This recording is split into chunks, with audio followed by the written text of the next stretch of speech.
स्वागत।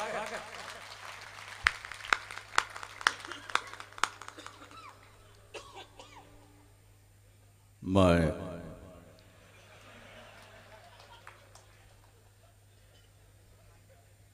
आप सब लोगों की ओर से उपस्थित तमाम महनीय महानुभावों की ओर से करनी माता ट्रस्ट की ओर से राजस्थान सरकार की ओर से भारत सरकार की ओर से वाह और संयुक्त राष्ट्र संघ की ओर से मैं अपना हार्दिक स्वागत करता हूं। वाह वाह वाह, जिंदाबाद।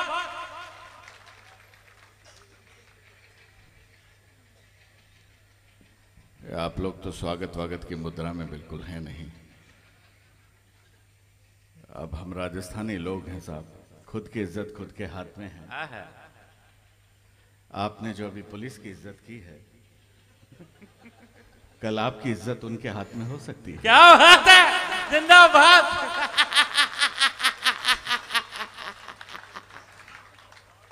आप लोग पूरे मस्ती के मूड में बहुत अच्छा आप संचालन कर रहे हैं। मुझे जानकारी दी आप जाति से अध्यापक हैं।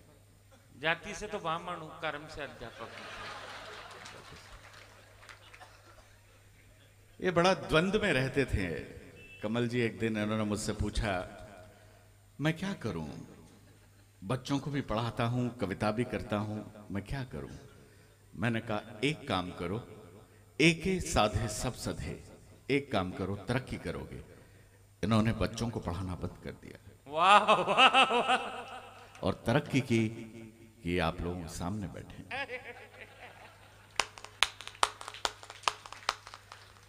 ये तालियों वाली बात नहीं थी। तालियों वाली बात ये है कि इनसे ज्यादा तरक्की उन बच्चों ने की जिनको ये पढ़ा रहे थे। वाह वाह वाह, बहुत अच्छा। हाँ, वो बैठे कविता सुन रहे हैं। पीछे से सरदार बोले, सरदार भी एक प्रकार का मनुष्य ही होता है। वाह वाह वाह वाह वाह वाह। मेरा भाई बहुत आनंद की मुद्रा में। सर आप भी बहुत मन से सुन रहे हैं और तन से बैठे हैं।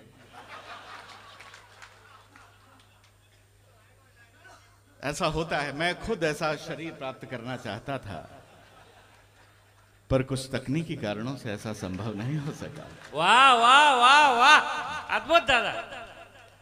कनक भूधराकार शरीरा, समर भयंकर अति बलवीर। हनुमान जी की परिकल्पना ऐसी स्थिति में की जाती है। और मित्रों, स्थितियां कैसी भी, आनंद जो ले रहे हैं इनके लिए मैं, हमारे अतिथि बहुत मन से आप सुन रहे हैं। लेकिन आप गजेंद्र का सहारा लेकर उठ मात्र जाएं तो गजेंद्र उठने बैठने के लायक नहीं रहे। हाय हाय, बिल्कुल नहीं। आइए, ये भाई साहब मूंछों वाले भाई साहब, हाँ विराजे। मूंछें चार प्रकार की पाई जाती हैं। हाय हाय। थानेदार साहब हंस रहे हैं। मैं आज बहुत ही भव्य और माकूल पुलिस की व्यवस्था है, मैं आप सबको प्रणाम करता हूं। थानेदार साहब मंच पे हैं। वो दिन दूर नहीं जब सारे पुलिस वाले मंच पे होंगे और सारे कवि थाने में होंगे। स्थितियां ऐसे भी बदल सकती हैं। हाँ, तो मैं कह रहा था मूंछें चार प्रकार की पाई जाती हैं। हाँ, मुझे बहुत अच्छा लग रहा है। मेरे सामने बहुत ही वाह वाह वाह। आप जरा खड़े हो जाइए भाई साहब एक बार। क्या आप मुझे उधार दे सकते हैं? आइए, जरा इनके सम्मान में जोरदार तालियां बजा दीजिए।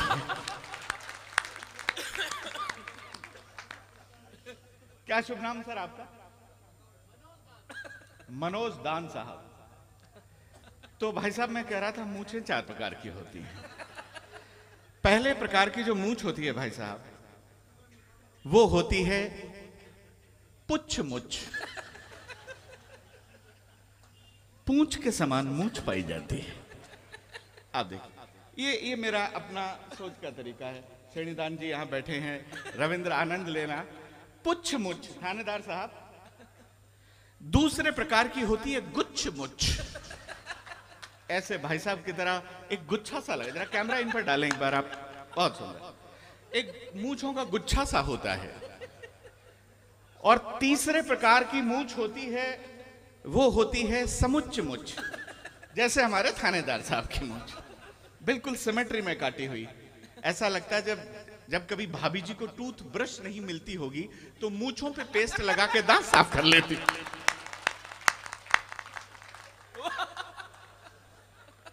ताली वाली बजा सकते हो आप। और चौथी मूंछ पर आनंद लेना। चौथे प्रकार की जो मूंछ होती है श्रेणीदान जी, वो होती है तुच्छ मुच्छ। आपको ऐसा लगेगा जैसे नरेगा के किसी मजदूर ने मजदूरी लेकर रजिस्टर पर अंगूठा टिका दिया। आदरणीय श्रेणीदान जी की मूंछें जरा जोरदार तालियां एक बार आप लोग बजा। बहुत ही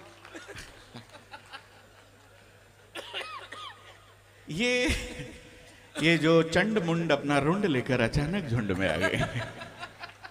आओ विराज, बहुत अच्छे से आप लोग सुन रहे। अब आप लोग तैयार हो गए सुनने के लिए? जरा एक बार तालियां बजाकर आप लोग।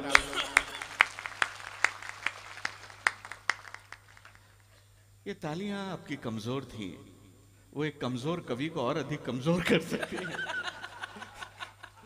आप बजाएं चाहे ना बजाएं। एक बार दोनों हाथ ऊपर उठा करके संजय जी को मंद, आपकी मर्जी है। नहीं, मैं कोई ऐसा ताली बजा, मैं ताली के लिए क्यों कहूं? ये क्या कोई ताली बजाने वाले? आनंद के साथ आप जैसा मन से आप सुन रहे हैं। हमारे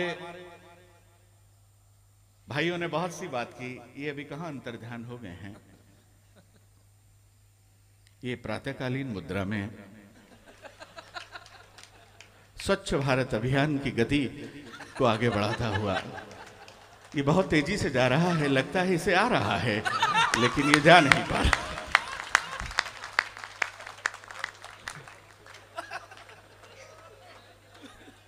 आप लोग पूरे ऐसे दृश्य जब सामने आ जाते हैं, ये देखिए दो आपके धरा के बहुत धुरंधर यहां बैठे हैं, भाई रविंद्र जानी और बड़े भाई मेरे श्रेणीदान चारण साहब। ये आपकी माटी का ध्वज लेकर, आपकी माटी के ब्रांड एम्बेसडर होकर पूरे हिंदुस्तान में घूमते हैं। मैं चाहूंगा एक बार अपने लोगों के लिए आप लोग। अभी आप राहुल, बहुत से लोगों का, पॉलिटिकल लोगों का जिक्र कर रहे थे। देखिए मित्रों, मैं आपसे एक निवेदन करना चाहूंगा। इस संसार में, इस ब्रह्मांड में मैं दावा करता हूं कि उनसे अधिक मासूम आदमी कोई उत्पन्न नहीं हुआ आज तक। वो इतने मासूम हैं, इतने मासूम हैं। इसका एको खत्म कर देना। आपका साउंड बहुत अच्छा है, एको खत्म कर दीजिए। Very good. ये बेस मुझे हाथ दे दीजिए, बहुत अच्छा फीडबैक। इतने मासूम आदमी हैं कि वो नाव में बैठकर जा रहे हों और गलती से नाव में एक छेद हो जाए तो वो पानी निकालने के लिए बगल में ही दूसरा छेद कर देते। कौन है ऐसे मासूम आदमी? कौन है? नहीं, वो श्री राहुल गांधी नहीं है, वो हैं कांग्रेस अध्यक्ष। थोड़ा सम्मान के साथ बात करनी चाहिए। अब आप लोग आनंद से जुड़ जाना, मैं आपको आनंद की यात्रा कराता हूं मित्रों। वो राहुल गांधी गए एक बाबा जी के पास में। बाबा जी देशनौक का था और बाबा से जाकर बोले, बाबा बाबा हम अपना हाथ आपको दिखाना चाहते हैं। बाबा बोले, बेटा हाथ ही दिखाएगा, कुछ काम मुंह दिखाने लायक भी करो। बोले, बाबा हमारा हाथ देखकर ये बताइए कि कांग्रेस को पूर्ण बहुमत क्यों नहीं मिलता। बोले, तूने सोचा तुझे जिंदगी भर बहू क्यों नहीं मिली? तू बहुमत की बात करता है। बोले, मैं यही तो दिखाने के लिए आपके पास आया हूं। तो बाबा ने उसकी कुंडली ली, कुंडली देखकर बोले आप लोग आनंद लेना, मस्ती लेना। बोले बेटा तेरी कुंडली में दो बहुत बड़े ग्रह बैठे हुए हैं जो तेरा सारा काम खराब कर रहे हैं। बोले कौन से बड़े ग्रह बाबा? बोले पहला ग्रह तो है शशि थरूर, और बोले दूसरा है दिग्विजय सिंह। अब आनंद लेना यहां से वहां तक। बोले ये कैसे बड़े ग्रह हैं बाबा? बोले ऐसे बड़े ग्रह हैं बेटा, तेरे लिए लुगाई ढूंढने जाते हैं और खुद के लिए ले आते हैं। बोले इसमें जिम्मेदारी किसकी है? बोले बेटा तेरी मम्मी की। बोले वो कैसे? बोले वो ऐसे, अब बात का आनंद लेना, वो ऐसे कि जिस उम्र में तेरे हाथ में प्रेम पत्र होने चाहिए थे, मम्मी जी ने कांग्रेस का घोषणा पत्र टिका दिया। और ताली पूरा सदन इस बात पर बजा सकता है कि जिस उम्र में तुझे रानी मुखर्जी से बात करनी चाहिए थी, उसी उम्र में तुझको ममता बनर्जी से बात करनी पड़ रही है। राजनीतिक स्थितियों की कोई बात है साहब। रविंद्र, वो पिछले दिनों साहब मोदी जी से साहब बड़ा किरदार साहब, द इंटरनेशनल आइकन है साहब, और उनको पैदा करने के बाद में ब्रह्मा जी ने अपने हाथ लाइफ बॉय साबुन से धोए कि अब मनुष्य क्या बनाना। अंतिम मनुष्य तो मैंने संसार का पैदा कर दिया, अब आप लोग आनंद लेना। व्यंग की जमीन से आपको जोड़ता हूं, हास्य की यात्रा कराता हूं आपको मित्रों। मोदी जी ने हनुमान जयंती पर सांसदों को संबोधित किया। वो जो काम करते हैं चमत्कारिक रूप से करते हैं। हनुमान जयंती पर सांसदों को संबोधित किया और उनसे कहा तुम सब अपने आप को हनुमान समझो, और मुझे, ऐसा उन्होंने कहा नहीं पर उनका मतलब यही था कि मुझे आप राम समझो। तभी अचानक एक वानर, क्षमा करें, एक सांसद खड़ा हुआ और मोदी जी के सामने हाथ जोड़कर बोले प्रभु फिर क्या माता जी का पता लगाने जाना है क्या?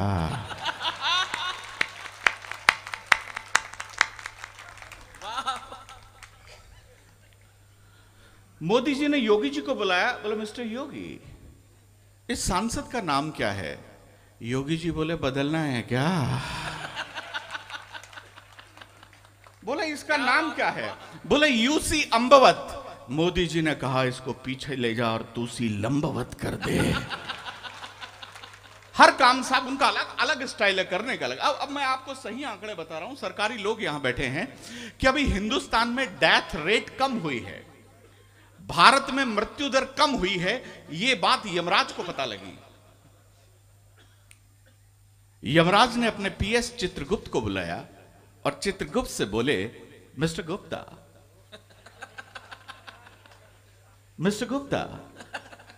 व्हाट इज द रीजन, लोग हिंदुस्तान में मर क्यों नहीं रहे हैं? वो बोला जी इसका मुख्य कारण है मोदी। अब यमराज को गुस्सा आया, गुस्से में बोले ये मोदी हमारे काम में भी टांग अड़ा रहा है, ये यमराज को केजरीवाल समझता है क्या? बोले नहीं जी ये तो केजरीवाल को यमराज समझते हैं। तो बोले मुझे 3 दिन में पता करके बताओ कि लोग हिंदुस्तान में मर क्यों नहीं रहे हैं। अब साहब जो चित्रगुप्त जवाब देता है उस बात का आनंद लेना। बोले प्रभु कुछ नहीं, 3 साल से मैं रेगुलर एक बुढ़िया के प्राण लेने जा रहा हूं, और जो ही मैं उससे प्राण मांगता हूं और बुढ़िया तकिए के नीचे से पासबुक निकालती है और अपने पोते को आवाज लगाती है, बोले पिंटू देखना इसमें मोदी जी वाले 15 लाख आए क्या? वाह वाह। अब साला मरे तो आदमी मरे कैसे? आदमी को मरने का हेतु खत्म कर दिया। लेकिन साहब वो चमत्कारी व्यक्ति हैं, अलग तरीके से काम करते हैं। हमारी माताएं बहनें इतनी संख्या में यहाँ उपस्थित हैं, मैं आपको प्रणाम करता हूं। आपने अभी बेटियों की बात की, माताओं की बहुत बात की। आप देखिए मैं आपको अपनी जमीन से जोड़ूंगा, लेकिन माँ बहनों पर मैं एक हास्य रस का कवि किस प्रकार से बात कर सकता है। स्वागत। आपने बहुत श्रेष्ठ बातें की। मैं आपको 2 लघु कथाएं सुनाता हूं। गद्य नाट्य मंचों पर मैंने प्रयोग किया, काव्येषु नाटकम रम्यम। मेरी कविता में आप लोग नाटकीयता का आनंद ले सकते हैं। विशुद्ध मेरी माओ मेरी बहनों को समर्पित है। आप जरा ध्यान से सुनिएगा मित्रों। स्वागत। मैं प्रताप भाई जयपुर से दिल्ली जा रहा था ट्रेन में। मेरे सामने एक छोटा और सुखी परिवार बैठा हुआ था।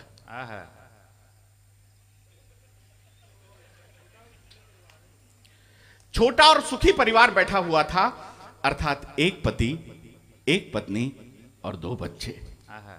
हालांकि हर भारतीय व्यक्ति यही चाहता है कि उसके 2 पत्नियां हों और 1 बच्चा हो। वाह वाह वाह। वो दोनों एक दूसरे की तरफ देख भी नहीं रहे थे। इससे यह अनुमान लगाना सहज था कि वो पति पत्नी ही हैं।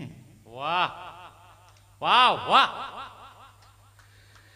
उनके स्वभाव के विपरीत उनके 2 बहुत सुंदर लड़के, ट्विंस दिखने वाले, बड़े अद्भुत क्रीड़ा कर रहे थे। एक जैसे दिखने वाले बालक, एक बालक अपने पिता के मुंह में बिस्किट डाल रहा था और दूसरा बालक निकाल रहा था।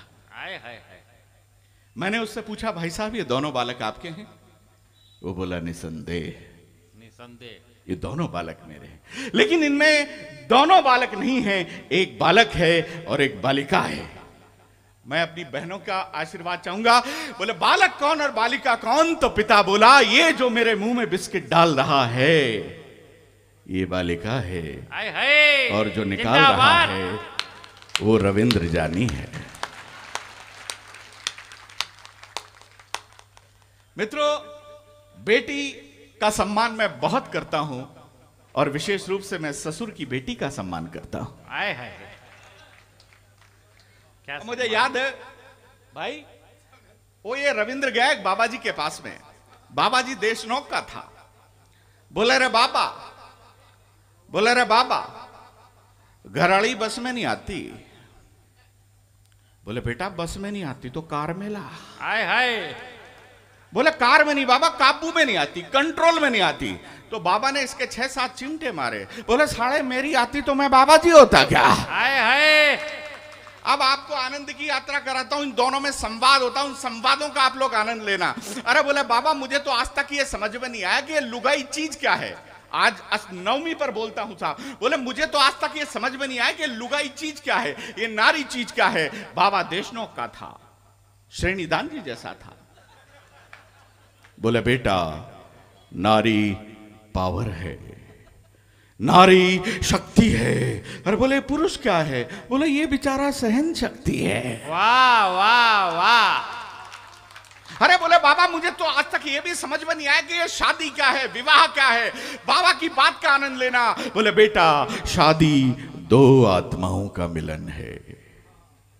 एक रात 2 आत्माओं के मिलने के बाद सारी जिंदगी आत्मा परमात्मा से मिलने के लिए छटपटाती रहती है। वाह वाह वाह वाह। अरे बोले, बाबा, अरे बाबा तू बाबा जी हो गया, अभी भी लुगाई पे अटका हुआ है क्या? अभी भी तू अपनी लुगाई को उतना ही प्यार करता है? साहब आपने हाथ खोलना, पहली बार कह रहा हूं। बोला, अभी भी लुगाई को उतना ही प्यार करता हूं और भगवान से एक प्रार्थना करता हूं, हे भगवान मेरी जैसी लुगाई सबको देना, सबको देना, सबको देना, और हिम्मत हो तो तू खुद भी रख के देखना। वाह वाह वाह वाह वाह। भगवान क्या करेगा साहब? अब पिछले दिनों साहब स्थिति है कि मेरी लुगाई, अध्यक्ष महोदय, पिछले दिनों मेरी लुगाई बीमार हो गई थी। भावुक होकर मुझसे बोली, लगता है अब मैं जिंदा नहीं रहूंगी। पीछे से मेरे बच्चों का क्या होगा? मैं भारतीय पति, आदर्शवादी पति, भारतीय पति वो अर्थात जिसके मुख में राम और हृदय में आसाराम निवास करते हैं। वाह, जिंदाबाद। मैंने कहा, तू बच्चों की चिंता बिल्कुल मत करना। आहा। थानेदार साहब, वाह। मैंने कहा, तू बच्चों की चिंता बिल्कुल मत करना, मैं खुद बिना लुगाई के रह सकता हूं, लेकिन बच्चों को मम्मी के बिना एक दिन भी नहीं रहने दूंगा। वाह, जिंदाबाद। ये भारतीय पति। अब दोनों में संवाद चल रहा था। अब मैंने कहा, यार तू ये बता कि तू बाबा जी कैसे बना? बोले, कुछ नहीं यार, मेरा नया नया ब्याह हुआ था, मैं लुगाई को हनीमून मनाने के लिए हरिद्वार लेकर गया हुआ था। बहन जी, इसमें हंसने की क्या बात है? बाबा जी था हरिद्वार ही जाता, कौन सा स्विट्जरलैंड जाता। बोले, मैंने फिर क्या हुआ? बोले, कुछ नहीं यार, गंगा में स्नान किया। नया नया पति अतिरिक्त भावुक होता है कमल जी आपकी तरह। पत्नी ने गंगा में स्नान किया, उसे अचानक बहुत तेज खांसी हो गई। पति एडिशनल भावुक, एडिशनल इमोशनल, वो बाजार गया और बाजार से दवा की एक पुड़िया ला कर दी। थोड़ी देर बाद एक चमत्कार हुआ, पत्नी की खांसी और आवाज दोनों हमेशा के लिए साइलेंट मोड पर आ गई। आए हाय हाय। अब वो गंगा के किनारे बैठकर रोने, भगवान मेरी लुगाई की आवाज चली गई प्रभु, अब मैं क्या करूंगा। तभी अचानक एक देवदूत प्रकट हुआ। प्रकट होकर बोला, किम कारणम रुदनम करोति वत्सः, तू क्यों रो रहा है? भगवान मेरी लुगाई कभी बोल नहीं पाई, अब मैं क्या करूंगा। देवदूत बोला, पगले, ऐसी पत्नियां तो करोड़ों जन्म की तपस्या के बाद प्राप्त होती। वाह, ताली वाली बजा दो यार जरा, मैं भी सांस ले सकूं। अरे मेरे प्रभु ये बोल नहीं पाएगी, इसका मैं क्या करूंगा। देवदूत बोला, पगले, अगर तुझे बोलने वाली चाहिए तो तू मेरी रख ले। वाह वाह वाह वाह। ये कहकर अचानक देवदूत गायब हो गया, डिसअपीयर हो गया। अब जो ही साड़ों को पता चला कि इस बाबा ने, इस जीजा ने हमेशा के लिए जीजी को साइलेंट मोड पर ला दिया। साड़ों ने जीजा को बहुत कूटा, बहुत मारा, मामला थाने में गया। और थाने में जाकर बोल रहे, थानेदार साहब मुझे बचा लो, ये लोग मुझे मार डालेंगे, मुझे बचा लो। थानेदार साहब बोले, साले तेरे कर्म ही ऐसे हैं, तूने तेरी नई नई लुगाई को हमेशा के लिए साइलेंट मोड पर ला दिया, साले तेरे कर्म ही ऐसे हैं। बोले, जी मुझे कर्मों के लिए नहीं मार रहे, ये सब मुझसे पुड़िया मांग रहे हैं, पुड़िया।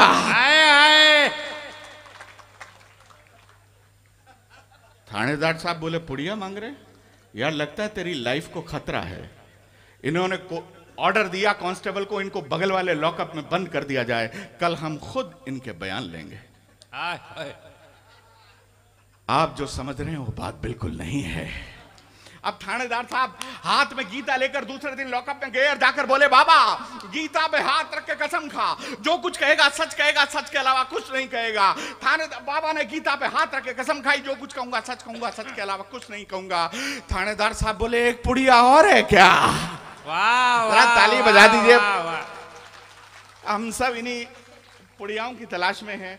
आप लोग सब चाय पी रहे हैं, अभी अभी श्राद्ध समाप्त हुए हैं।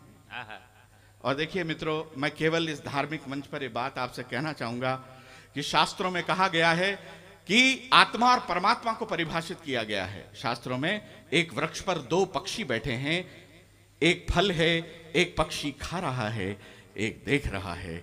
मित्रों, जो खा रहा है वो तुच्छ जीवात्मा है, जो देख रहा है वो उच्च परमात्मा है। वाह वाह वाह वाह वाह।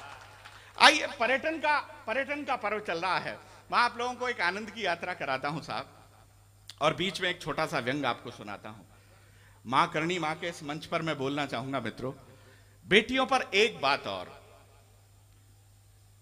जगदीश भाई साहब, आप पहली बार सुनेंगे, मुझे समय का ध्यान है, मैं बिल्कुल समय पे समाप्त करूंगा। समय का हाँ, ये तो पूछ ही नहीं सकता है, ये तो मेरा भाई है। मैं प्रारंभ करता हूं, जरा एक बार मेरा मन बना दीजिए। अभी मेरी चौथी पुस्तक प्रकाशित हुई, सुनी सुनी आवे हांसी। मध्य प्रदेश सरकार ने मुझे विक्रमादित्य सम्मान दिया। बेशक, जिंदाबाद। एक छोटा सा व्यंग उससे सुनाता हूं, और बिल्कुल नई रचना आप सुनेंगे। भाई साहब आपको समर्पित करता हूं। रविंद्र, तुम पहली बार सुनोगे। स्वागत है। डाकुओं का एक शिष्टमंडल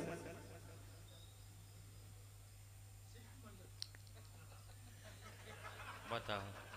यही बात है सुनने की। मेरे श्रोताओं को न्यूनतम पोस्ट ग्रेजुएट होना चाहिए। वाह, ध्यान से सुनना, आनंद आएगा।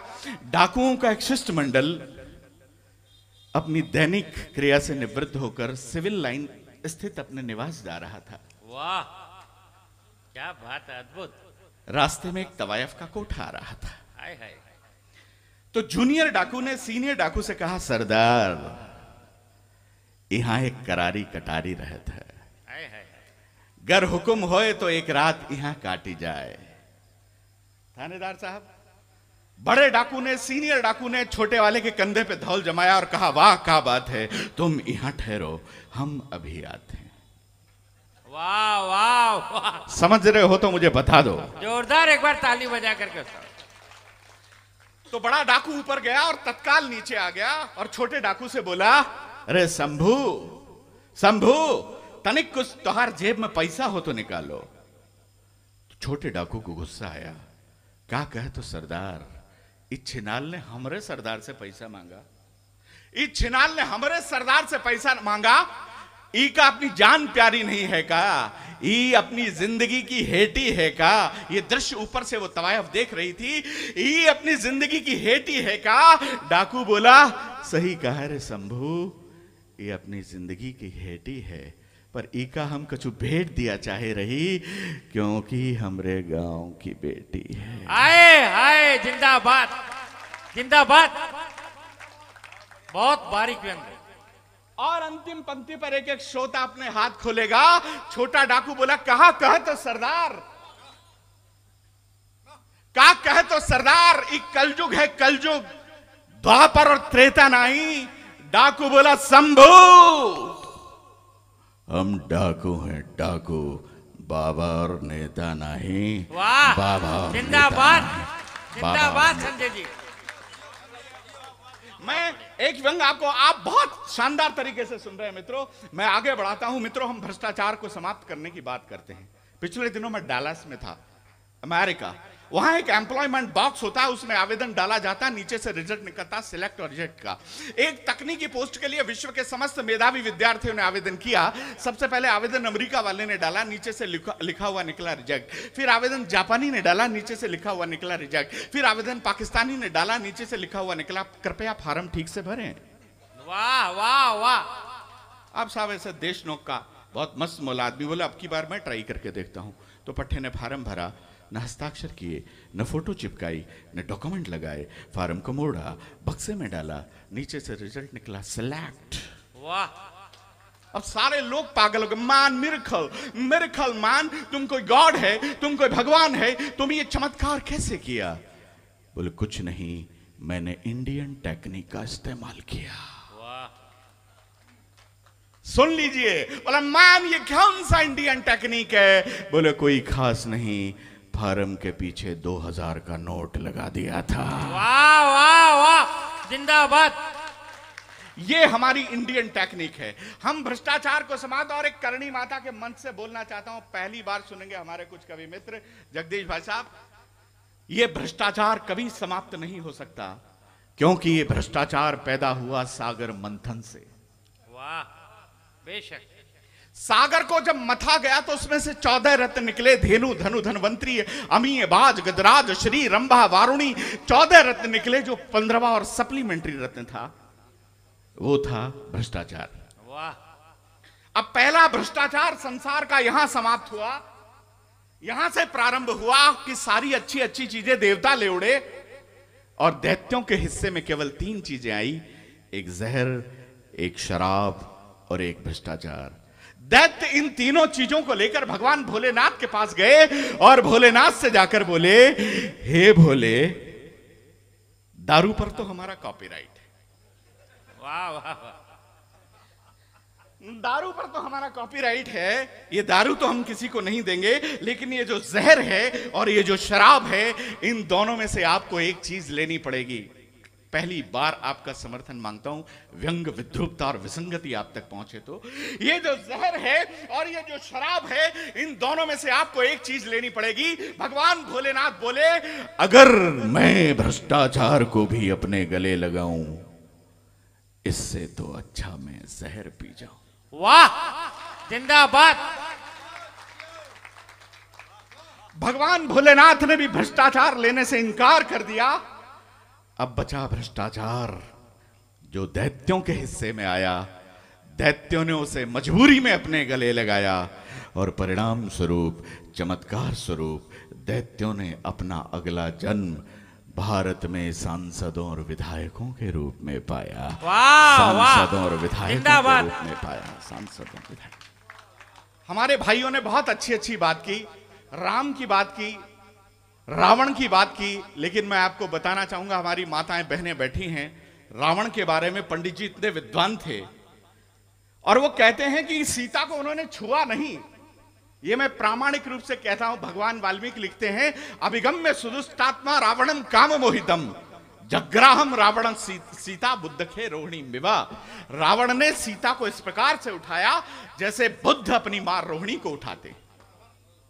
रावण ने सीता को नहीं छुआ, और जहां तक शत्रुता की बात करते हैं, हम पाकिस्तान को नष्ट करने की बात करते हैं, मैं कहना चाहूंगा मित्रों, जीवन तुम्हें शत्रुगणा सदैव ये शाम प्रसादात सुविचक्षणो हम अपनी शत्रु की लंबी आयु की कामना करने वाले लोग हैं।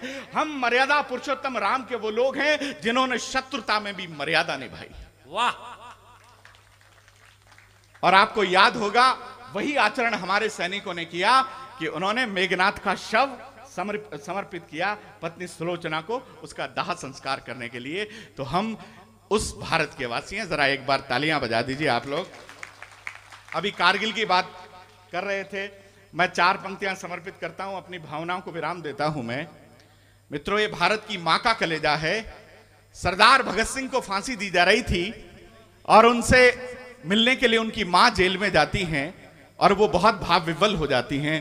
सरदार भगत सिंह अपनी मां की मनस्थिति को समझते हैं और 4 पंक्तियां लिखते हैं। मेरे माताओं बहनों को समर्पित करता हूं और हो सके तो आपकी तालियां चाहूंगा। हिंदुस्तान की मां का कलेजा है कि तूफान अगर जिद कर बैठे तो अड़ना बहुत जरूरी है। पंक्तियां सुनिएगा, तूफान अगर जिद कर बैठे तो अड़ना बहुत जरूरी है। क्रांति काल में क्रांति मंत्र का पढ़ना बहुत जरूरी है। और अगर काटनी है मां के पांवों की बेड़ी तो मेरा फांसी पर चढ़ना बहुत जरूरी है। मेरा फांसी पर चढ़ना बहुत जरूरी है। और अंतिम पंक्तियां आपको समर्पित करता हूं कि कभी सलमान की बॉडी कभी धोनी के बालों के लिए मर गए। क्या कर रहा है युवा, आपको समर्पित करता हूं। कभी सलमान की बॉडी कभी धोनी के बालों के लिए मर गए, कभी चेहरे कभी चालों कभी गालों के लिए मर गए होंगे। जो कहीं भगत सिंह सोचते होंगे यही, यार सुखदेव राजगुरु हम भी किन सालों के लिए मर गए, हम भी किन सालों